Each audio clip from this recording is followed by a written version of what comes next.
Welcome to bird media. నేను మీ పవన్ కృష్ణమూర్తి. భారత జాతీయ గేయంగా గుర్తింపబడినటువంటి వందే మాతరం మేము పాడం, మాకు కుదరదు అని మొరాయిస్తున్నారు కొంతమంది భారతీయులే. ఎస్, భారతదేశంలోనే పుట్టారు, భారతదేశంలోనే పెరుగుతున్నారు, భారతదేశపు తిండినే తింటున్నారు, భారతీయులుగానే ఉన్నారు. కానీ భారతదేశపు జాతీయ గేయమైనటువంటి వందే మాతరాన్ని పాడరట. అది కేవలం మత విశ్వాసాల ఆధారంగా మాత్రమే ఉంటుందట. వారి దృష్టిలో భారతదేశం సెక్యులర్ కంట్రీ, కానీ వారి ఆలోచనలో మాత్రం భారతదేశం సెక్యులర్ కంట్రీ కాదు, భారతదేశం హిందూ దేశం, అది అలా ఉండడానికి వీలు లేదు అన్నటువంటి ఆలోచన ఏమైనా ఉందా? ఎందుకంటే కొంతమంది సోదరీమణులు చెప్పారు, అవును నేను భారతీయురాలిని, నేను ముస్లింనో క్రిస్టియన్నో హిందువునో ఇంకోట కానీ కాదు, ముందు నేను భారతీయురాలిని, నా దేశానికి సంబంధించి నా దేశ జాతీయ గీతం కావచ్చు, జాతీయ గేయం కావచ్చు అత్యంత గౌరవప్రదమైనటువంటివి, దాన్ని ఆలపిస్తే తప్పేమొస్తుంది? ఖచ్చితంగా ఆలపించి తీరాల్సిందే, అది నా హక్కు, రాజ్యాంగం నాకు ఇచ్చినటువంటి హక్కు, రాజ్యాంగం కూడా కాదు ఈ నేల నాకు ఇచ్చినటువంటి హక్కు అని ఎంతోమంది సోదరీమణులు కూడా చెప్పారు.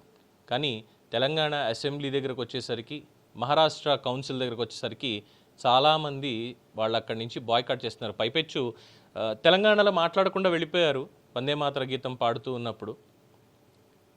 మహారాష్ట్రలో మాత్రం ఆ కౌన్సిల్లో మాత్రం ఏంటంటే నీ బాబు కూడా నాతో వందే మాత్రం పాడించలేడు, ఇలాగే మాట్లాడారు. ఆ వీడియో ఒకసారి చూద్దామా?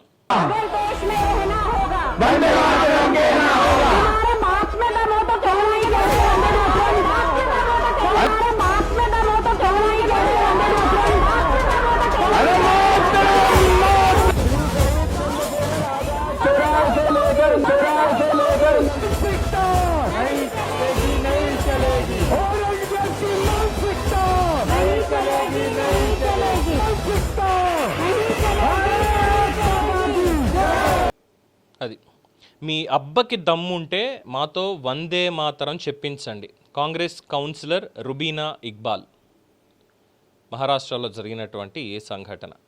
మరి ఏమనాలి అంటే, వీళ్ళు భారతీయులు కాదా? భారతీయులు కాకపోతే వారు ఏ దేశం వారో ఆ దేశం పంపించేద్దాం, ఇబ్బంది ఏం లేదు. మేము భారతీయులం, భారతీయాన్ని మేము గౌరవిస్తాం, ఇది మా నేల అన్న గర్వం ఉన్నటువంటి వాళ్ళు అది కులమతాలకు అతీతంగా ఇక్కడ ఖచ్చితంగా సగర్వంగా నిల్చుంటారు, ఎటువంటి ఇబ్బంది లేదు. కానీ భారతదేశ పార్లమెంట్లో, భారతదేశపు అసెంబ్లీల్లో, ఆ రాష్ట్రాల అసెంబ్లీల్లో మేము పాలస్తీనాకి జై కొడతాం, ఖొమైనీకి జై కొడతాం, ఇక్కడ ఉన్నటువంటి వాళ్ళకి ఏమైనా ఇక్కడ ఉగ్రవాద దాడులు జరిగినా, ఇక్కడ హత్యలు జరుగుతున్నా, ఇక్కడ మానభంగాలు జరుగుతున్నా, ఇక్కడ జిహాదీ పేరుతో జరుగుతున్నా, ఏం చేసినా కానీ మేము వాటి మీద పెద్దగా మాట్లాడడం.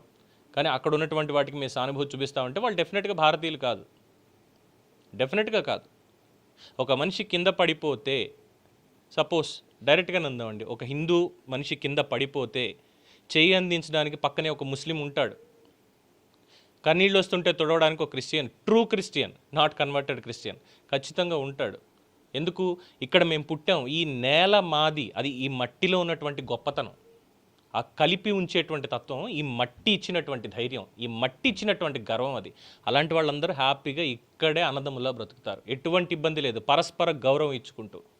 కానీ ఇదే దేశంలో ఉండి ఈ దేశపు గాలి పీలుస్తూ ఈ దేశపు గేయాన్ని సైతం మేము అవమానిస్తాము, మాకు రాజ్యాంగంతో పని లేదు అనుకునేటువంటి వాళ్ళని భారతదేశంలో ఎందుకు ఉండనివ్వాలి?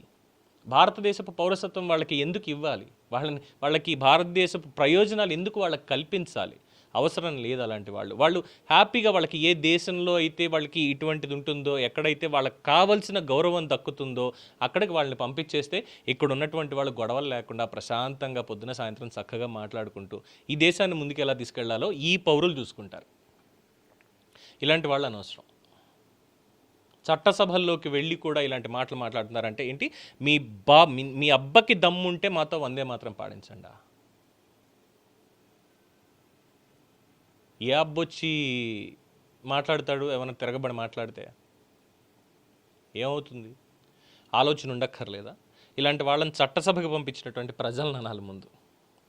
దీని మీద మీ అభిప్రాయం తెలియచేయండి. చూస్తూనే ఉండండి ది బర్డ్ మీడియా.